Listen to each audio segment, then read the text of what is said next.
दोस्तों आजकल हर एक लड़की का सपना होता है कि उसका पति उससे बेतहा मोहब्बत करे, उसकी सारी बातों को माने, उसके जरूरतों को पूरा करे। साथ ही वो लाखों रुपए कमाए तो उसमें तो चार चांद ही लग जाएंगे।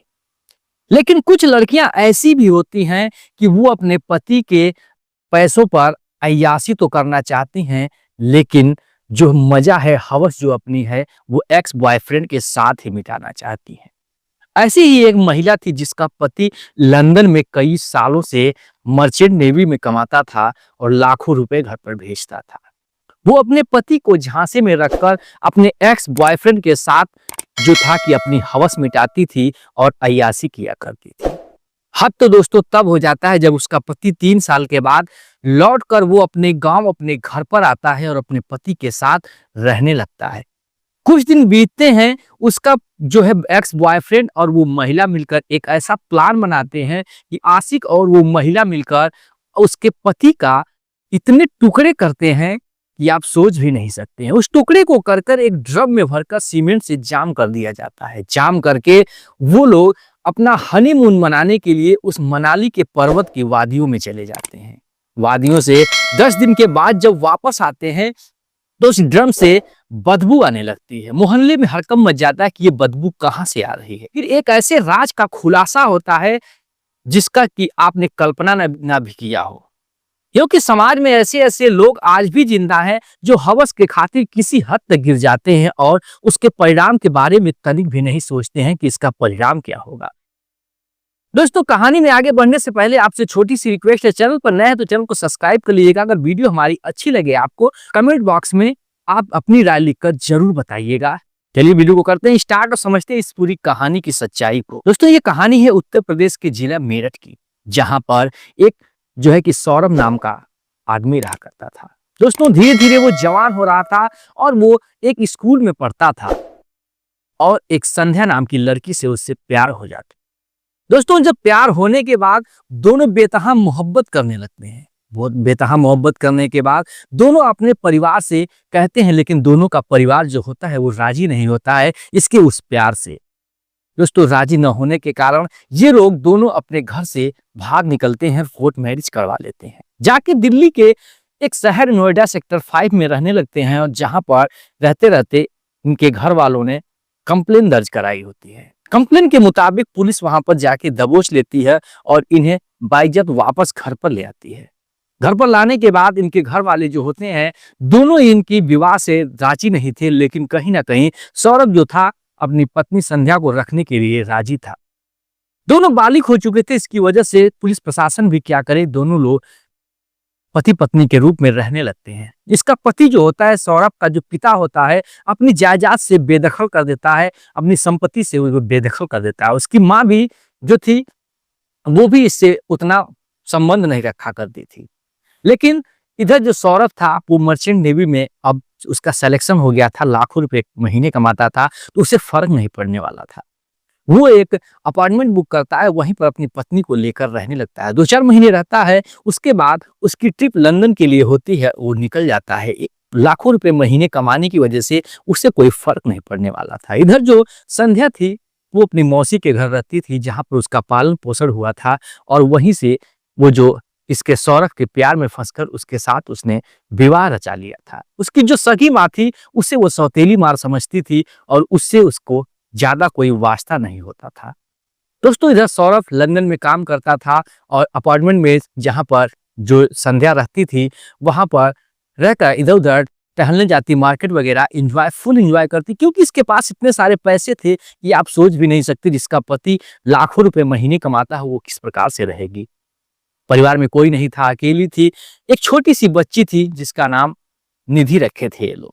दोस्तों ये जो महिला थी संध्या, वो टहल रही थी, तभी एक जो उसका पुराना फ्रेंड होता है जो अच्छा 8 तक पढ़ा होता है उसके साथ उसकी मुलाकात एक दिन हो जाता है। दोस्तों जब मुलाकात हो जाती है तो मुलाकात होने के बाद वो जो फ्रेंड होता है धीरे धीरे उसकी फ्रेंडशिप बढ़ने लगती है। दोस्तों मैं नाम का उजागर नहीं करूंगा। दोस्तों फ्रेंडशिप जब उसकी बढ़ने लगती है धीरे धीरे कब उसका प्यार में फ्रेंडशिप बदल जाती है, क्योंकि कहीं ना कहीं उसका पति लंदन में जाने की वजह से वो भी हवस की भूखी थी। उसका फ्रेंड जो था वो भी हवस का भूखा था, इतना नशेड़ी था, इतनी गजेड़ी वो ड्रग्स चर्स ड्रग्स वगैरह का भी सेवन किया करता था। वो बहुत ही ज्यादा नशे का आदी था। दोस्तों, नशे की आदी की वजह से अब वो धीरे धीरे जो नशे का जो लत था वो संध्या को भी लगाने लगा। दोस्तों, उसके घर पर आता था आए दिन, रातों रातों तक रहने लगा, रातों तक वो रंगरलियां मनाता था। एक पति और पत्नी के रूप में ये लोग रहा करते थे। दोस्तों, धीरे धीरे इन लोगों का प्यार जो है वो परमान चढ़ने लगा और धीरे धीरे ये लोग सभी हदें पार कर लेते हैं और ये जीवन में अपने खुश रहा करते थे। एक दिन अचानक उसे जो है सौरभ को पता चलता है कि जो है कि तुम्हारे घर में एक आदमी आता है जिसका नाम साहिल है और वो तुम्हारी पत्नी के साथ रहता है, हंसता बोलता है, किसी किसी दिन तो पूरी रात रहता है। वो अपनी सास के पास फोन करता है और उससे कहता है देखने के लिए। वो आती है, दरवाजे पर नॉक करती है, लेकिन उसकी जो बेटी होती है वो खोलती नहीं है, क्योंकि वो अपनी माँ को माँ नहीं समझती थी और बाहर से ही उसने अंदर से ही बोला कि तुम चली जाओ, तुम लोग तो मेरे दुश्मन ही बन चुके हो, मैं दरवाजा नहीं खोलने वाली हूँ। 50 गालियां वगैरह देती है। वहां पर माँ को निराश होकर जाना पड़ता है। ये सारी बातें, सारी वारदात जब बताती है सौरभ को, तो सौरभ भी थोड़ा गुस्सा होता, लेकिन करे भी तो क्या, वो बेतहा उससे मोहब्बत करता था संध्या से और उससे ही जीने और मरने की कसम खा रखा था। दोस्तों, कुछ दिन बातें होती हैं, फिर वो भूल जाता है, दोनों हंसने बोलने लगते हैं। तो उसकी सासू माँ कहती है देखो तुम लोग मुझे बीच में मत डाला करो, तुम लोग क्या करते हो, दोनों एक हो जाते हो और मुझे बेफजूल का बीच में लफड़े में डाल देते हो और तुम लोगों से बीच में पड़ना ही मेरा बेकार है।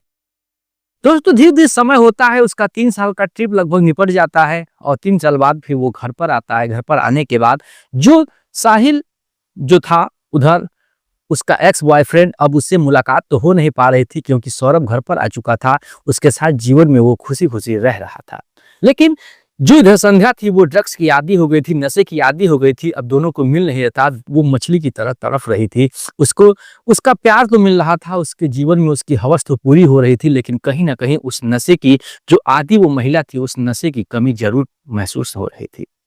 धीरे धीरे समय बीतता है। उसकी माँ कहती है कि देखो बेटा, तुम इतने दिन बाद आए हो, वो तो कुछ खाना बनाती वगैरह नहीं, वो तो ऑर्डर करके ही खाती है, तुम भी घर पर आ जाया करो, यहाँ से खाकर चला जाया करो। क्योंकि वो 10 किलोमीटर दूरी पर ही अपार्टमेंट लेकर रहता था। उसकी बीवी जो थी ना बनाती थी ना खिलाती थी, इसकी वजह से वो दूर रहा करता था।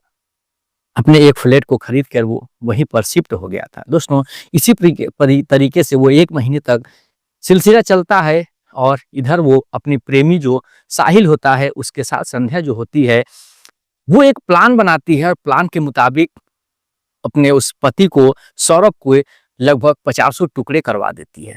टुकड़े करवाकर एक ड्रम में भरकर उसकी उंगलियों पे और पैर की उंगलियों और सर को काट के ले जाके वो तंत्र विद्या करते हैं और 50 तरीके का जाप करवाते हैं। जाप करने के बाद फिर वो लोग उस शरीर को लाकर उसी ड्रम में डाल के कई बोरी सीमेंट का घोल डाल के उसे जाम कर दिया जाता है। दोस्तों, ये लोग जाम करने के बाद जो है कि हनीमून मनाने के चक्कर में ये लोग मनाली की इस वादियों में चले जाते हैं, उसके पति के कमाए पैसों को ही ऐश उड़ाने के लिए। 15 दिन तक वो लोग मनाली के उस हिमाचल में उस पहाड़ियों की वादियों में ऐश करते हैं और उसी जो है कि सौरभ के फोन से वो लोग कांटेक्ट किया करते थे जो संध्या थी, और सारा कुछ मैसेज में जवाब दिया करती थी कि मैं बहुत अच्छा हूँ, ये हूँ वो हूँ। जो भी उसका कोई भी करीबी, उसके माँ बाप, उसके सास ससुर भी कांटेक्ट करता था।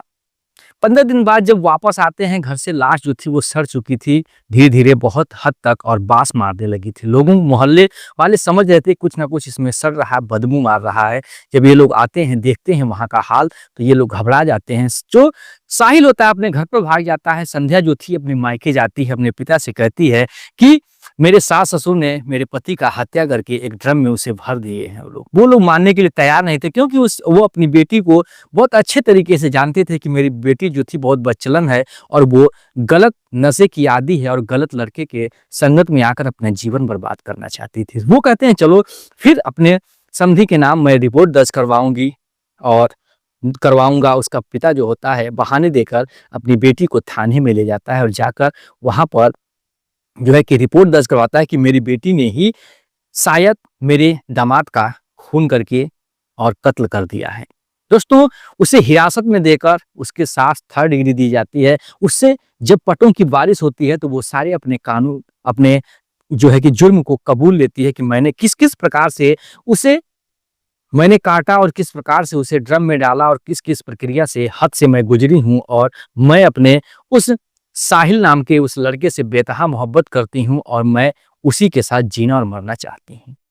दोस्तों, जो है कि मुकदमा तो चल रहा है, मुकदमा दर्ज कर लिया गया है, ये लोग जेल में हैं और जेल में भी जो है संध्या कह रही है मैं साहिल के साथ ही रहना चाहती हूँ, एक ही बैरक में मुझे रखा जाए, एक ही साथ रखा जाए, क्योंकि मैं उससे बेतहा मोहब्बत करती हूँ। दोस्तों, सोचने वाली बात है, क्या जेल में उसे एक ही साथ रहने के लिए क्या कोर्ट आदेश देगा? कमेंट बॉक्स में आप भी लिख के बताइएगा कि ऐसे ऐसे मुजरिमों को, ऐसे ऐसे आशिकों को कैसी सजा और कैसा जुर्म का उन लोगों को सजाएं मिलनी चाहिए। कमेंट बॉक्स में लिखकर आप भी बताइएगा। दोस्तों, कहानी सुनाने का मकसद हमारा किसी की भावनाओं को ठेस पहुंचाना नहीं है, बल्कि आपको जागरूक करना है कि हादसा किसी के साथ हो सकता है, कहानी किसी के भी साथ हो सकती है। अपना परिवार बचा के रखें।